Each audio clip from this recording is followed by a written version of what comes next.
What's up, everybody? I'm Jordana, and I have my co-host with me, Clyde. Hi. And today we are, welcome to a trip to Venus, but today we're going to the moon. So we're going to blast off from Venus and go and orbit around the moon for a little bit and talk a little bit about the much controversial moon. We're not going to get into conspiracy theories today. We're going to go straight on indoctrination and what we've been told our whole life. It's cheese. So first and foremost, the moon, the Latin word for moon is luna. I know that's a word, a name that we also hear in our society a lot. It's used a lot. I want to call her my niece. She's my brother's dog. Her name is also Luna. And I know a lot of people have pets named Luna because we like the moon. Very popular cat name for the black cat. So yes, for black cats.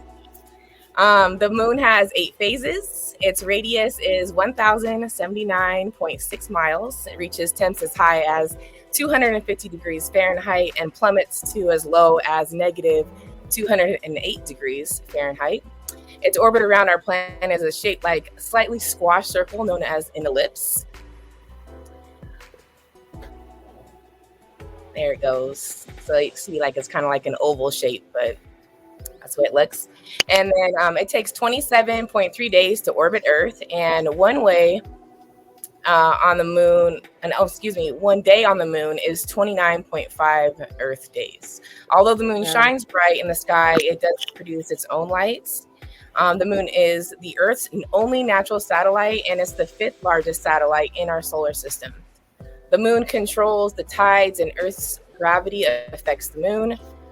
Luna's core is dense, metallic, mostly iron and nickel. And recently, a NASA space probe found gold on the moon, although in very small quantities. And based on the phases of the moon, some plants grow better when planted intentionally under their preferred moon phase. And the day of the week, I'm going to take it over to Calliope. Gonna dive into some of the astrology stuff now. And we're going to get to those foods later. Sorry, that was a little premature, but we're going to get to those foods later. Them fruits. Yes. Yeah, those are important.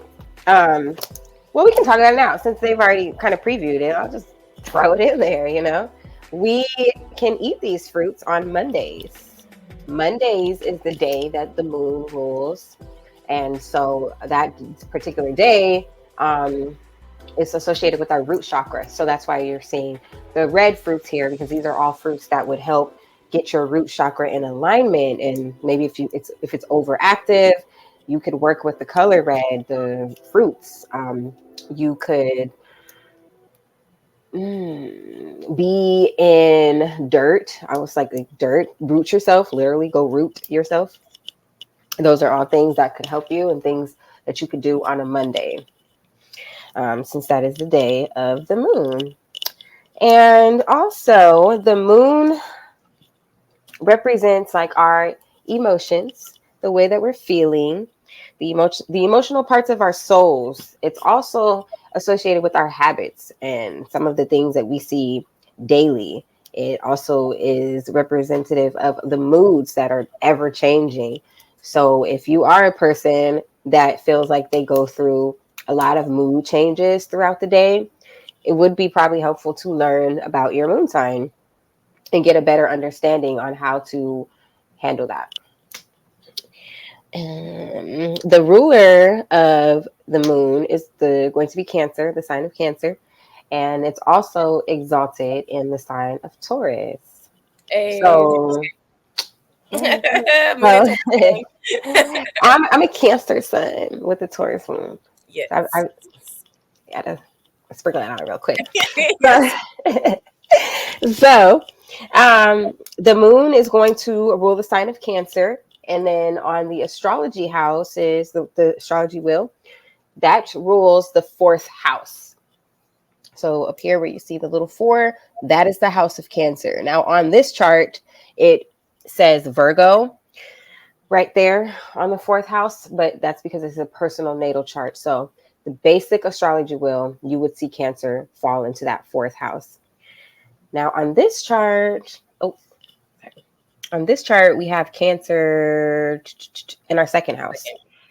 So, also, fun fact, second house is Taurus's house. So, there's some moon action going on in that second house too, by it being in Cancer and Taurus being exalted in the moon. A lot of connection there. Yes, man. You got a nice second house. We're working on it. We're working on it. Get it together. Yes. So as you probably suspected, the moon is feminine energy. It is going to be more of a feminine sign, especially the Cancer, Taurus. It's going to bring you those feminine attributes. It's associated with the mother and your emotional well-being, nurturing, fertility,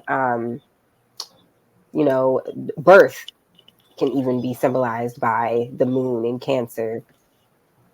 And those nurturing instincts that come with being a mom or maternal energy in that space. That transformation. Even like, I guess hospitals probably wouldn't be Cancerian. I think that's more Virgo. Yeah, I would say. But it seems like it could fit though, just because it's a place of nurturing and birth, all that. The birthing center part of it, or like right, neonatal area, stuff like that. Okay. Let's see where we're at. So another thing that the moon is going to be associated with is our responses, how we respond to things, what type of reactions that we give. All of those things can be found by looking at your own natal chart and finding your moon sign. So, for example, someone who has a moon in Aries would probably be prone to kind of having outbursts, losing their temper quickly, versus a moon in Capricorn. You would see that person be a lot less likely to react to things. Right. It'd be very like, okay. It kind of takes a lot to get a Capricorn moon moving, such as the sun sign Capricorn. It kind of takes a lot to get them moving. Yeah. They're so grounded and stable in their emotions that they don't let it affect them or react in certain ways like a Cancer would, because it's on the other axis of Capricorn. So Capricorn is more internal, I think, with their emotions, as Cancers would be more external. And it doesn't have to be emotions where you're crying or you're upset about, or sad. It's like you could be angry. Anger is an emotion. Happy is an emotion. It's just how you're responding and what your reactions are to certain situations where your emotions are in play. Is it being expressed too? But speaking of Capricorn, when we talk about the moon, so the moon actually is very uncomfortable in Capricorn. It does not like being there because the moon wants to be expressive. The moon wants to show its talents and it wants to shine. Mm-hmm. Well, when we put Capricorn in the moon, it doesn't do that. It just kind of sits in silence and just like brooding. Like brooding. It's like not a very pleasant, upbeat type of energy. No. And then also when we get into Scorpio, that's where the moon falls. So when the moon is in Scorpio, we see those people be a little paranoid. We see them be a little more tense with their emotions. I don't have good history with Scorpio moons. I love me a Scorpio moon. I love me a Scorpio moon, but I love me a Scorpio moon too. Forever and ever and ever. So real quick, me and Calliope are both Taurus moons, which is exalted in Taurus, the moon is. Yes. And both of our firstborn children are Scorpio moons. Why? How? Why? How did that happen? The challenge. Challenges. And it is interesting because even when we get into like the synastry, like our firstborn children oppose our moon. So everything that is normal and safe and comfortable to us, our children are complete opposite. And opposites. It's like, okay. How do we nurture a child to different nurturing than different nurturing? Like I just want to sit here and with my blanket, let's watch a movie. Like she's completely let's do action. I'm like, I'm not doing none of that shit. Trying to sit the fuck down. How about that? Yeah, we're not in forward motion like water. We're sitting and grounded and still. Sitting grounded, like the sister sign. All right. So Opposite. yeah, that's just a little fun fact. So typically, if you do meet someone with a Capricorn moon or a Scorpio moon, they may come off a little standoffish. And Yeah. that's just because that moon is not comfortable really expressing and showing vulnerabilities and showing like who they are. So it may take a minute to get close to them. Scorpio, I have seen more where like they are emotive and it's beneath the surface, but Capricorns, like it takes a long time for them to show emotion or really even acknowledge that That they they have feel emotion something. about something. Yeah, like do you even feel anything? Yes, you do, but they don't like to like even acknowledge that they did. No. It's very I don't know, it may not happen. Like it does happen, but in very like subtle, like what the fuck do you want kind of ways. Because they Yeah, never will just come out and say it, but they'll like spin the block in subtle ways, like in disguise of like, I'm just seeing how you're doing. I just want to yeah, check on you. a No, little more passive. yeah, a little and Cancer.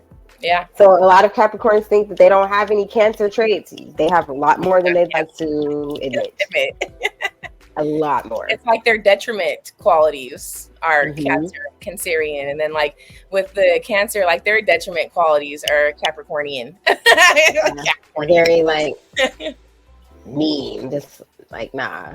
Yeah, you got to have that That is true. balance. Meet somewhere in the middle. Yes, that's true. Divination. Let's talk about divination on Mondays because that is something that can be done on Monday to honor the moon and to work with that moon energy.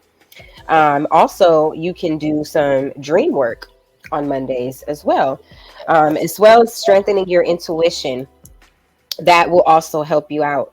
And you can honor the moon by working with your intuition, doing some divination, however that would look for you. Um, taking a bath, a spiritual bath, because it's Monday, so you can submerge yourself in some water. That will help as well. And protection. Protection is really good for Mondays. The mother, the nurturer, you can definitely call on Luna to help you and give you protection through whatever situation you may be facing. And then dream work, past life work too. So past life work is another good one to get into on Mondays, dealing with the moon because the moon is associated with our past and some of the habits that we may have formed in our past life and just in our past childhood, things that we may need to kind of tweak a little bit. So that's something, past life regressions are good for Mondays. And then I did get into dream work. And also, I have an herb here that is ruled by the moon. I don't have it in a pretty jar today, y'all. I've got mugwort. It is ruled by the moon and it is Yeah, used as an herb. This herb has a lot of different uses, actually. I'll take a little bit out so you can kind of see it. Like, I'm gonna have to like drop it. It's kind of fluffy and then also kind of stemmy at the same time. got like little sticks, but Yeah, it's it's like kind of got some sticks, but it is fluffy. like how a dandelion would look like on top, like that little fluffy part. Yes, and then like sticks. Yeah, So this herb is really good for teas. You can drink this in a tea. You can also add it into a satchel and put it underneath your pillow and sleep with it to help you with like lucid dreaming or if you have a dream specific recall. some dream recall, if there's something that you need to see in your dream, you want something revealed to you, you can definitely utilize mugwort to help with that. Meditation um, on the bed and then mugwort under the pillow. Okay. yep. Yep, and that I'm telling you, that's Be going to take intentional. you some places. Be very intentional. Also with mugwort, this, like I said, it's an herb that has many, many uses. It can help support the menstrual system, menstrual cycle. So if you are a woman who has a cycle that is a little unbalanced or causing a lot of pain, this is something that you can drink to help you. And also, it is an herb that if you ever become pregnant and you do not want to be, yeah. And tea form is the best. Yeah. Yeah. Use it in tea form. Make sure you seek out an herbalist before you do anything. But always, yes, always. Definitely mugwort is one that can help out in those situations. Can you smoke it too? I think I've had it in yes, some blends. You can. I have put it in my smoke blends. It kind of doesn't taste all that great. Kind of earthy a little bit. Doesn't really have like that sweet. Yeah, you gotta mix some other stuff in there to make it taste a little better for smoking. But yes, you can smoke it, and smoking it will also give you kind of the same effect as like drinking it as a tea. Well, not the same, but similar. So if you're using it for dream work, you can smoke it or drink it as a tea, and it's gonna really do the same thing for you. Yeah, if you want to mix it with some marijuana, if that's legal where you're at, or whatever. Do what you do. But it doesn't necessarily taste like Reggie, but if you want to put some better weed with it to enhance the taste or the flavor, calendula is good. You used to put that with the mugwort. So calendula is a good one. Damiana, that was also part of your smoke blend that I really enjoyed with the mugwort too, because it's like a double dose. Like mugwort and Damiana, I feel like go really well together. Yes, you put those together and they just... Yeah, I feel like they complement each other well. Very well. Oh, okay. So also the body parts. Let's talk about the body. Yes. The moon rules the stomach area and the breast, which makes sense, mother nurturing, the breast. So you want to lay on mom's stomach to cry and get that feel safe. The bosom and close to the womb, so you're like all in that same area where you want to be all up on your mom or your granny or whoever raised you, your maternal person. All that softness right there. Yeah. Yes, absolutely. Reminds me of my great grandmother because she had the best, like warmest, cushiest hugs ever. Like, she's a Cancer woman too. Yep. Let's talk about some key words too. I'm pretty sure we've probably said some of them. Reflect is a key word, and because the moon reflects off the sun. So we've got reflect, cycles, nurturing, protection. Those are all keywords that you may hear when we are talking about the moon. Lady Luna. We just had an amazing new moon in Taurus just recently. That was this. Was it the super new moon in Taurus, or was it the strawberry like new moon? I forgot which one it was. I don't remember the names of the moons, but if we did have a really, really strong, powerful one right there in Taurus, and I don't know if you guys were writing, manifesting, doing whatever, but that was a really good day to do that. Yeah.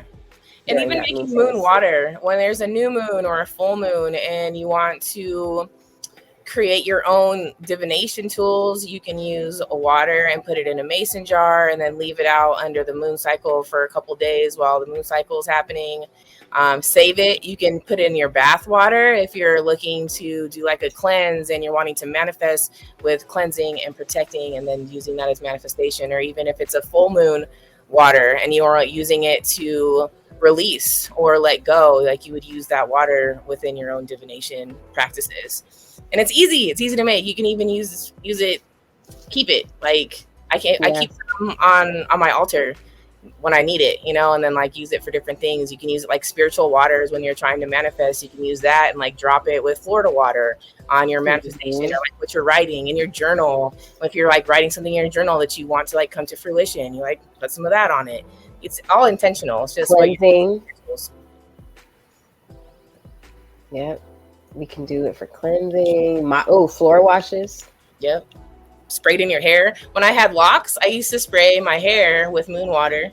When I do like wash my hair, I would spray it with moon water to like dampen it and like keep it fresh and stuff like that. And it was just like protect your crown, use the moon water. Like you can use it however you want to, really. Yeah, it's endless. Yeah. And listen to Use your your own intuition. Yeah, get into your intuition, call on that divine mother, and you know, use your get tools. that That's out. why we're here. 3D tools in the 3D world. Got to use them. So for my girlies, if you are interested in a guy and you want to look at like what type of woman he would be attracted to, you want to look into that moon sign too. That moon sign is going to tell you what type of woman that he would be attracted to, and like what type of woman is going to like activate his Emotions. emotions. Like also it can tell you what type of relationship he has with his mother or what his mom was like. That's one I always look at. Like, no, let me see Yeah. that moon sign. Because what's the problems you have with your mom? Let me know right up front. I want to know. Where's Because the I don't trauma? want to be the one. Yeah, you're not going to blame me for it. You're not going to take it out on me because you're scared of her. All Or right? whatever problem, trauma, Whatever. it'll come out. It'll come Whatever out. is going on. Prepare But yourself yes, and just be yes. in the know. Check that moon sign, ladies. That's going to help you a lot. And same for women too. Check, always know the moon sign. Men know the moon sign because Pull your how is friends she gonna charts. act? Yeah, pull your friends Pull charts. your friends charts. How are you going to handle your friend when you guys have a disagreement? What's going to offend your friend? Those are things that you should know so you can have long-lasting friendships and relationships. Yep. I think it's a great idea to pull your friends' charts. Yeah. I do. I think it's good to know. It's good to know like where you guys align at too. Like, what do you have in common? That can kind of point you into the direction of what you should be doing. Why did you meet that person? Yeah. Is Why are we there well, of course, there's a reason, but like, what is it? What are we doing to grow and learn from each other? Yeah. Why did you come into my life? How do you complete my story? Yeah. Why are we reincarnating with each other again? Right. And that's really, somebody asked me the story about how we met, and I was like, I'm gonna tell it again. Okay. I love telling the story. I do. I was so excited. They were like, "Oh my god, look at how you talk about it." I was like, "I love her." Yeah, that is That's my soul sister. yeah, I'm excited to talk about how we met. Like, it's inspiring to. It is. Yeah, I'm not saying it again, guys. It's already recorded on another episode. But we're not gonna say it for the I'm doing it millionth again. time. We love it, Done but it. not as that much. It's nice. It's nice to be excited about things like that, and Yeah. I want other people to feel like that about their friends too. So Hell yeah. hopefully this inspires someone. Yeah, because definitely inspired this podcast and like other endeavors that we have coming up. So it's been a great journey so far. It really has. Let me see. Oh, another thing that the moon represents is like your past conditioning. So that's like something that you kind of patterns and things that would come from the mother or whoever nurtured you through childhood. Yeah, you're gonna see some things there in the past of how you were conditioned. What was held as valuable to you in your life in your childhood? What morals did you guys have? What values? How did you show your parents or your caregivers your emotions towards them and vice versa? And how did you start being able to communicate those feelings and emotions in an outwardly way to your family and friends?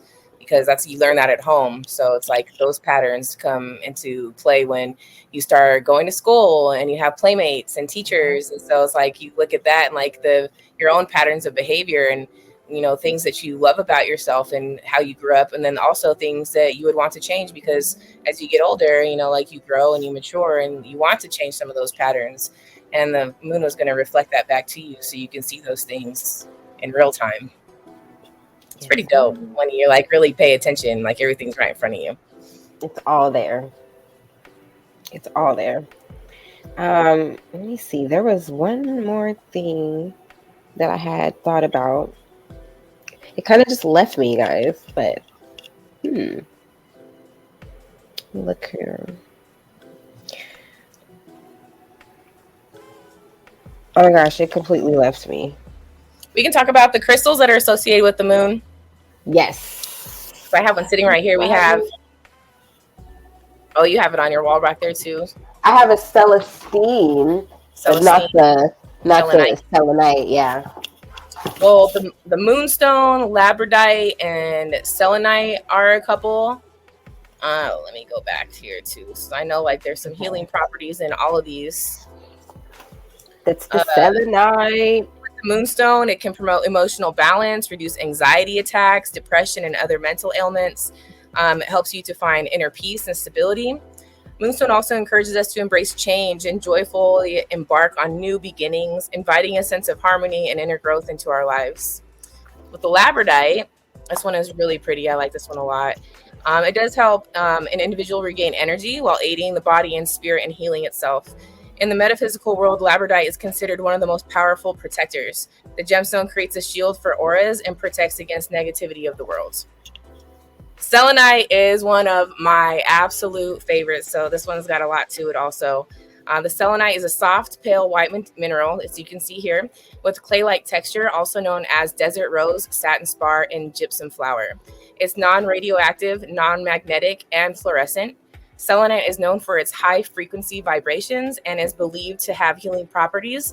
Some say it can promote peace and calm, provide clarity, clear blocked energy, elevate the spirit, help you access your intuition, cleanse the mind, body, and spirit of negativity and self-limitation, shield a person or space from outside influences, ward off harmful spirits, promote spiritual growth and mental clarity, cleanse and charge other crystals. That's my favorite one almost.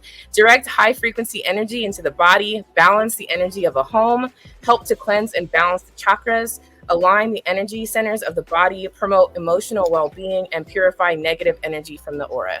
Okay, get you some selenite, okay? Because man, that's everything. That's the only one all you need. Purpose. Like all seriously, purpose. all purpose. It does also like charge up all your tools too. Like it's self-charging, If you don't have a place to like put it in the sun, if you don't have a place to put your crystals in the sun, if you want to keep them in your room, like put selenite next to them. It'll charge it up. Yep. Even vibrations and frequencies like the love vibration, the love frequency, 432 hertz, 528 hertz. You can put that, play that music in the room with your crystals. It'll cleanse it as well. But if you have selenite, yeah, that's like all you need. And that moon water will cleanse your crystals too. But don't put it on the selenite. No. Put it like on top of the jar, you know, and then like you could also use your own energy to create like almost like a bubble around the water and the selenite so that you can use that space as like a healing or cleansing space all in itself. Yep. I remembered what I was going to say, guys. Okay, yes. So children are more like their moon sign up until about 7 or 8. Mm-hmm. Yeah, about 7 or 8. They're more in their moon sign. So if you don't know your child's chart, pull it. So you can understand how to communicate with your child better, like what their emotions are going to be like, what makes them throw tantrums, or what's going to help them calm down in a tantrum. Or, you know, some kids don't want hugs. Some kids want hugs. Like, and you can find out that type of information about your own child by being observant and really looking into their chart and using, again, your own intuition to know your child and then use the chart as a guide for them because they're going to need it too. It'll help you out too, parents. It'll help so much. You will avoid so many like, why are you doing this? Like, oh, okay, well, it's in the chart. Less confusion. Yeah. Just more clarity. It makes things go so much smoother for both of you. The age range I want to also point out is if you have young children, just know that they all have special gifts and abilities, but they go undeveloped. And that's a lot of the reason why, like after that 7 or 8 age, like they start to develop around other kids at school, around their family members, a sense of ego or like that sun sign energy where you protect yourself or you're presenting yourself a certain way and you wear a mask. Like your sun sign is a lot to do with how you mask and how that comes out in your expressive energy with your sun. So like if you see that maybe your child is very expressive in that energy, then they may have something going on within themselves that they aren't able to express. And that's something also to talk about them with. And kids are smart. You can talk to them at any age. So learn your kids, learn their charts so you can communicate, have a healthier relationship with them. It helps. It'll help them in the long run. Tremendously. And they get to know, they have a little bit of knowledge about themselves that, most of the other kids aren't going to have. Kids they're now not going to have being self-aware is one of the best things that you can do for yourself as a human, is just be self-aware and learn who you are and, like what things. Know thyself. Yeah, exactly. Like what gets under your skin and how to like react or respond in different ways. And you won't know a lot of that stuff unless you kind of start digging and have a little how to set a boundary and keep it. Yeah, definitely. So, all things moon, Mondays would be that day. And even if like you don't want to like do any kind of ritual work or anything too big, a meditation, rest, a meditation, journal, stretch, journaling, or call your mama. Yeah, call your mother or your grandmother. Who's that? Or your grandmother, whoever nurtured you, whoever brought you to where you're at. Yep. Call them. Call and have a conversation. Send some gratitude their way. Definitely. Honor the moon. And we have another, what is the new moon in Gemini coming up next? The next new moon in Gemini, which is going to be another powerful moon. Very good one. For that time, we can cover Taurus and Gemini together and talk about like the new moons that we've had lately. Yes. I think we kind of wrapped it up. We covered most stuff for the moon without the conspiracy. Your moon? Yeah, we're not getting. We are so going there this time. That's another show. I don't care. Don't tell me about it being fake. I don't hear about it.